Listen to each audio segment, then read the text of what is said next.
Hello friends, hi, welcome back to my kitchen. And ఇవాళ tasty and traditional వేలో పచ్చడి, అది కూడా కొబ్బరితో ఈజీగా.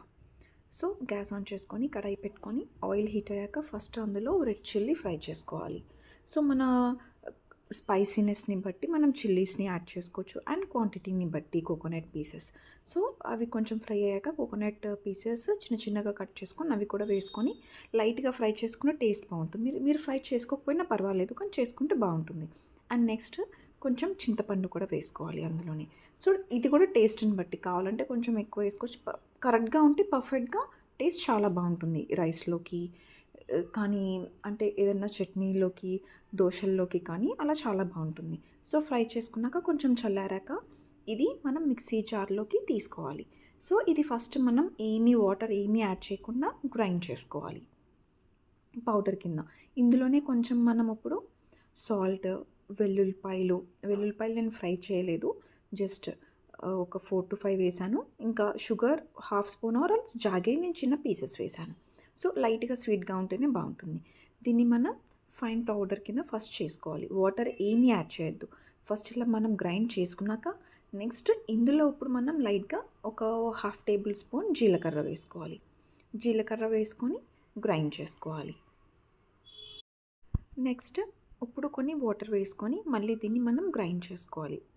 సో చూసారు కదా, వాటర్ వేసుకొని గ్రైండ్ చేసుకుంటే మనకి సో ఎలా వచ్చిందో. సో ఇలా ఫైన్గా బాగా పేస్ట్ కింద కాదు, అలా అని చెప్పి క్రంచెస్ అలా కూడా కాదు. సో మీడియంగా మనకి మొత్తం అన్నీ గ్రైండ్ అయ్యి పర్ఫెక్ట్గా రావాలి. సో వాటర్ అనేది మీరు ఇంకా కొంచెం పలుచగా కావాలి అనుకుంటే మీరు ఇంకా వాటర్ యాడ్ చేసుకోవచ్చు, కానీ రైస్లోకి అది ఇలాగే చాలా బాగుంటుంది. సో నెక్స్ట్ మనం తాలింపు పెట్టుకోవచ్చు. ఇలాగైనా తినొచ్చు, తాలింపు పెట్టుకుంటే కొంచెం లుక్ బాగుంటుంది. సో చూడడానికి కూడా చాలా బాగుంటుంది, టేస్ట్ కూడా బాగుంటుంది కదా, అందుకని. సో తాలింపుకి నేను ఆవాలు, జీలకర్ర అవి తీసుకొని లైట్గా కరివేపాకు అవి ఫ్రై చేసుకొని మనం పైన తాలింపు పెట్టుకోవచ్చు ఒక బౌల్లోకి తీసేసుకొని. చూసారు కదా, టేస్టీ యమ్మీ ట్రెడిషనల్ పచ్చడి, కొబ్బరి పచ్చడి. సో ఇది మన అమ్మమ్మస్ వాళ్ళు చేసేవారు. వేడి అన్నంలో నెయ్యి వేసుకొని తింటే చాలా బాగుంటుంది. సో చూసారు కదా, నేను తాలింపు కూడా పెట్టేశాను. ఇప్పుడు చూడ్డానికి కూడా బాగుంది, ఇందాక బాగుంటుంది. సో ఇలా కొంచెం తాలింపు పెడితే తడక, సో చూడ్డానికి అది చాలా బాగుంటుంది.